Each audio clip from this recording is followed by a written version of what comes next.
नमस्कार, दक्ष दर्पण news channel में आपका स्वागत है। पाकिस्तान के साथ सीज फायर के बाद प्रधानमंत्री नरेंद्र मोदी ने देश को संबोधित करते हुए एक ऐसी बात कही थी कि उससे न केवल पाकिस्तान डरा हुआ है बल्कि प्रत्यक्ष परोक्ष रूप में भारत से ईर्ष्या रखने वाले पाकिस्तान को भारत के खिलाफ प्रयुक्त करने वाले कई देश और उनके हुक्मरान सख्ते में हैं। कई देश एक्सपोज हो गए हैं और उनकी बॉडी लैंग्वेज को सहज ही समझा जा सकता है। नरेंद्र मोदी ने यह कहा था कि युद्ध स्थगित हुआ है, समाप्त नहीं। पूरी दुनिया में यह इंप्रेशन है कि भारत ने बिना युद्ध किए ही लड़ाई का ट्रेलर दिखा दिया। दुनिया पेशोपेश में है कि यह युद्ध था या लड़ाई। जैसे ओले गिरने के कई दिन बाद फसल का नुकसान नजर आता है, वैसे स्थिति पाकिस्तान की बनी हुई है और उनके समर्थक देश अब बंगले झांकने लगे हैं। आज इसी स्थिति पर चर्चा की जा रही है। भारत पाकिस्तान की 9-10 मई को हुई एयर स्ट्राइक को युद्ध कहा जाए या आपस में सदैव लड़ते झगड़ते रहने वाले बुरे पड़ोसियों का लड़ाई झगड़ा, इस बात को लेकर वैश्विक सामरिक विश्लेषण करने वाले बुद्धिजीवी और दुनिया में शांति स्थापना के पैरोकार बड़े असमंजस में पड़ गए हैं। पाकिस्तान द्वारा जिस आक्रामक तरीके से वार किया गया था, उससे भी भयानक और तीव्रता से भारत ने पड़ोसी मुल्क पर प्रहार किया और 72 घंटों में एक विचित्र खामोशी से युद्ध बंद करने की घोषणा सीज फायर के रूप में कर डाली। किसने किया युद्ध बंद? कौन डर गया था? किसने खींचा अपने पांवों को युद्ध से पीछे? आइए समझते हैं पूरे मामले को विस्तार से। 22 अप्रैल 2025 की प्रातः धरती का स्वर्ग कही जाने वाली कश्मीर के पहलगाम की बैसरन घाटी में देश प्रदेश के पर्यटक सर्वगिक दृश्यों का आनंद अपनी खुली आंखों से ले रहे थे। कोई अपने परिवार के साथ, कोई अपने प्रियजनों के साथ, तो कोई अपने परिजनों के साथ खा रहे थे, पी रहे थे, नाच रहे थे, गा रहे थे। शीतल मन बयार, चारों तरफ घनघोर हरियाली, पहाड़ों के बीच में मैदानी इलाके से समतल हरी भरी हरियाली, घास के पट्टे, ढलवा मैदान। आनंद, उत्साह और उल्लास चरम पर था। और हो भी क्यों ना, जब 5-7 दिनों की दुल्हनी भी अपने पति की गर्म बाहों के आगोश में आने वाले दिनों के रंगीन सपने बुन रही हो, परंतु अचानक से शैतान का कहर जुल्म बनकर टूटता है और दिखते ही दिखते स्वर्ग से इस अलकापुरी में चीख पुकार मच जाती है। मशीन गनों की दहाड़ बिना गिनती के अनवरत रूप से फायरिंग करती हुई दग दग दग गोलियों की बौछार खोल डालती है, जो थी उन दुर्दांत आतंकवादियों के हाथों में, जो स्थानीय पहाड़ी लोगों के बीच में उन्हीं के लिबास में छिपकर पर्यटकों के साथ मददगार के रूप में आए थे। हिंदुओं से धर्म पूछ कर गोलियां मारी गई। जिन्होंने बचाव के लिए अपने को मुस्लिम बताया, उनसे कुरान की आयतें सुनाने को कहा गया। कपड़े उतारकर मुस्लिम होने की शिनाख्ती जांच की गई और जो मुस्लिम नहीं पाए गए उनको उनके घर वालों के सामने ही सरेआम मौत के आगोश में सुला दिया। इस समाचार को सुनकर हिंदुस्तान के प्रत्येक सच्चे भारतीय का खून खौल उठा। भारत माता की आंखों से खून के आंसू बह उठे जब उसे पता चला कि मरने वालों में भारतीय नौसेना के लेफ्टिनेंट विनय नरवाल भी हैं, जिनकी महज 6 दिन पहले शादी हुई थी और जिनकी पत्नी को पलक झपकते ही विधवा बना दिया।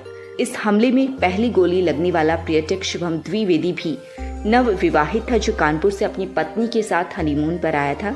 मृतक लोगों की पत्नियों ने आतंकवादियों से गुहार की कि उन्हें भी गोली मार दो, परंतु आतंकियों ने कहा कि नहीं, जाकर अपने प्रधानमंत्री नरेंद्र मोदी को बता देना। सारा देश स्तब्ध था। सरकार हैरान ही नहीं, बहुत परेशान थी। इस हैरानी को प्रधानमंत्री नरेंद्र मोदी की खामोशी ने और अधिक गंभीर बना दिया। देश में आतंकवादियों से बदला लेने और उन पर हमला करने की मांग पूरे राष्ट्र में एक साथ उठ खड़ी हुई, परंतु प्रधानमंत्री नरेंद्र मोदी की खामोशी तूफान से पहले का गंभीर रूप धारण कर चुकी थी। जो लोग प्रधानमंत्री की कार्यशैली से वाकिफ हैं, वे ये तो जानते थे कि कुछ होगा, परंतु इतना जल्दी और इतना तीव्र होगा इसका किसी को भी अनुमान न था और न ही अंदाजा।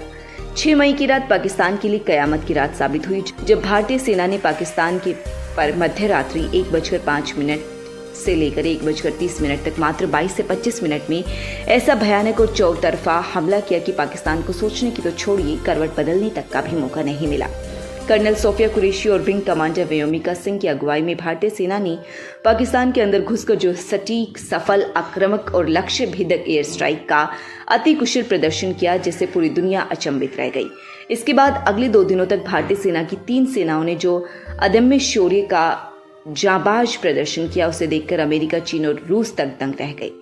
पाकिस्तान के अंदर घुसकर बिना आम जनमानस को कोई हानि पहुंचाई भारतीय वायुसेना ने आतंकवादियों के कई ठिकानों का जो लक्ष्य भेदन किया है, वह हैरान कर देने वाला था। इससे ठीक 2 दिन बाद 8 मई को पाकिस्तान ने चाइनीज ड्रोन और मिसाइलों के साथ रात को हिंदुस्तान पर बड़ा जोरदार हमला किया, जिससे भारतीय सेना ने अपनी स्वदेशी हथियारों और इजरायली टेक्नोलॉजी से लैस आयुधों से ध्वस्त करते हुए पाकिस्तान के 400 से अधिक ड्रोन को मार गिराया। 9 मई को भी पाकिस्तान से स्वार्म ड्रोन लुटेरिंग म्यूनिशन और फतेह मिसाइलों के साथ 26 भारतीय ठिकानों पर आक्रमण किया गया। लेकिन 9 और 10 मई को भारतीय सेना ने इतने भयंकर तरीके से आक्रमण किया कि पाकिस्तान के तोते उड़ गए। पाकिस्तानी सेना और सरकार ने त्राहिमाम कहते हुए डीजीएमओ भारतीय सेना के माध्यम से संघर्ष विराम की फरियाद भारत सरकार तक भिजवाई। 10 मई की शाम 5 बजे भारत ने पाकिस्तान को कड़ी चेतावनी देते हुए कहा कि आइंदा दोबारा किसी प्रकार की गुस्ताखी या जरा से भी आतंकी कवायद की गई तो दोबारा फिर से हमले के लिए तैयार रहना। पाकिस्तान ने बात स्वीकार कर ली और आम जान माल को ध्यान में रखते हुए संघर्ष विराम हो गया। यद्यपि देशवासियों की इच्छा थी कि इस बार पाकिस्तान को नेस्तनाबूद कर दिया जाना चाहिए, परंतु यह एक बड़ी भारी कूटनीतिक गलती साबित हो सकती थी, क्योंकि भारत आज उभरती हुई एक ऐसी शक्ति है जिसे अमेरिका और चीन जैसे सुपर पावरफुल देश भी हल्के में नहीं ले रहे हैं। हिंदुस्तान की जनता प्रधानमंत्री नरेंद्र मोदी को रूसी टीम की तारीफ में वाहवाही कर उठी जब उसने इस ऑपरेशन को इसके सिंदूर नाम तथा इसके अंजाम देने वाली भारत की 2 वीर बेटियों के रूप में देखा। पूरे देश का गुब्बार क्षण से शांत हो गया। देश का आक्रोश, क्रोध और उच्छ्वास सब कृतज्ञता, राष्ट्रीयता, अस्मिता और गौरव के रूप में आंखों के अश्रुओं के साथ बह निकला। देश के दिवंगत 26 लोगों के परिजनों ने शांति और संतुष्टि की पुष्टि की। आइए अब बात करते हैं इस युद्ध के वैश्विक सामरिक विवेचन की। मेरा व्यक्तिगत रूप से मानना है कि मौजूदा परिदृश्य में कोई भी देश अपनी मर्जी से युद्ध शुरू तो कर सकता है, परंतु इसे बंद करने का स्विच फिर उसके हाथ में नहीं रहेगा। यूक्रेन और इसराइल इस बात के सबसे ताजा तरीन उदाहरण है। दुनिया की महाशक्ति रूस को लगता था कि यूक्रेन युद्ध को वह 3 से 4 दिन में निपटा देगा, लेकिन आज 4 साल हो चुके हैं। रूस अपने ही घर में घिर कर रह गया है। पिछले 4 वर्षों से रूस की अंतर्राष्ट्रीय परिदृश्य पर कोई विशेष उपस्थिति नहीं है। वह बुरी तरह से उलझ गया है अपनी ही आत्मघाती प्रयास में। उधर यूक्रेन को भी लगता था कि अमेरिका उसकी मदद में सीधे भागीदारी करेगा, परंतु अमेरिका ने यूक्रेन को युद्ध करने के लिए उकसाकर स्वयं पांव पीछे खींच ले तथा युद्ध में प्रत्यक्ष भागीदारी से साफ मना कर दिया। ऐसा ही कुछ अमेरिका भारत के साथ करने वाला था। एक तरफा तो भारतीयों की खैरख्वाह रखने वाले हितैषी के रूप में प्रस्तुतिकरण तथा दूसरी तरफ पाकिस्तान को IMF कोष से $1 अरब यानी 8,000 करोड़ रुपए की किश्त को जारी करने वाला मायावी। यदि भारत पाकिस्तान के साथ युद्ध करता है तो पाकिस्तान इस सारे पैसे का प्रयोग युद्ध के अस्त्र शस्त्र खरीदने में ही करता और अमेरिका का काफी सारा शस्त्र स्टॉक पाकिस्तान को ही बेचा जाता। आज भारतवर्ष कूटनीतिक और सामरिक दृष्टि से एक कदम फूंक कर रख रहा है, जिसे देखकर चीन, अमेरिका और रूस जैसी महाशक्तियां भी आश्चर्यचकित हैं। अब बात करते हैं इस आंशिक युद्ध के धरातलीय परिणामों की। भारत की जल, स्थल और वायुसेना ने इस उपलब्धि के युद्ध प्रदर्शन में बहुत सधे हुए युद्ध अभ्यास जैसा प्रदर्शन किया। वायुसेना ने स्टिक निशाने लगाए, थल सेना ने पाकिस्तान की 400 से अधिक ड्रोन और दर्जनों मिसाइलों को हवा में ही मार गिराया। नौसेना ने मुश्तैदी से अपने युद्ध पोतों को वायुसेना के लिए बेस के रूप में तैयार करके रखा था। कुल मिलाकर कहा जा सकता है कि भारतीय सेना ने इस युद्ध कौशल में अपने आप को कुशल, प्रवीण, स्किल्ड और पेशेवराना प्रोफेशनल आर्मी के रूप में इजरायली सेना की तरह प्रस्तुत किया, जो पलक झपकने से पहले कुछ कर गुजर जाने की तैयारी में खड़ी दिखाई दी। इसके लिए देश के रक्षा मंत्री और 3 सेनाओं के जनरल कमांडर की जितनी तारीफ की जाए उतनी कम है। और इस युद्ध ने पूरी दुनिया के सामने चीन की पोल खोलते हुए यह साबित कर दिया कि चीनी सामान आज भी उतना ही चाइनीज है जितना दशकों पहले सस्ता और चलाऊ रूप में होता था। उसके ड्रोन मिट्टी के खिलौने साबित हुए। भारत की सेनाओं के लिए घटनाक्रम एक बहुत सफल युद्ध अभ्यास जैसा रहा, जिसकी धमक और चमक से वैश्विक शक्ति के रूप में दबदबा कायम रखने की इच्छा रखने वाले चीन, अमेरिका, रूस, जर्मनी और जापान जैसे देश भी दंग रह गए। भारतीय सेना ने जितना सटीक प्रहार किया उतना ही सधा हुआ और चौकस रक्षण भी किया। सेना के जवानों ने पाकिस्तानी सेना के PL-15, J-10, AQ-9 जैसे सैन्य एयरक्राफ्ट, ड्रोन और मिसाइलों को नेस्तनाबूद करते हुए पाकिस्तान की सेना के कई एयरबेस और डिफेंस सिस्टम को भी ध्वस्त कर दिया। हालांकि राजौरी और पुंछ के क्षेत्र में लगातार गोलीबारी से भारतीय जानमाल को भी क्षति पहुंची, परंतु पाकिस्तान क्षति की तुलना में वह नाम मात्र भी नहीं कही जा सकती। चलिए अब इसको आर्थिक तौर पर समझते हैं। पूरी दुनिया के आर्थिक रणनीतिकार और विशेषज्ञ ट्रंप महाराज के राष्ट्रपति बनने के बाद से ही उनके द्वारा लिए गए अनाप शनाप निर्णय और टैरिफ की तानाशाही के मद्देनजर एक अच्छी खासी ग्लोबल आर्थिक हलचल की आस लगाए बैठे थे। खासतौर से अमेरिका में आर्थिक मंदी होने की आशंका से वे सब ज्यादा खौफजदा थे।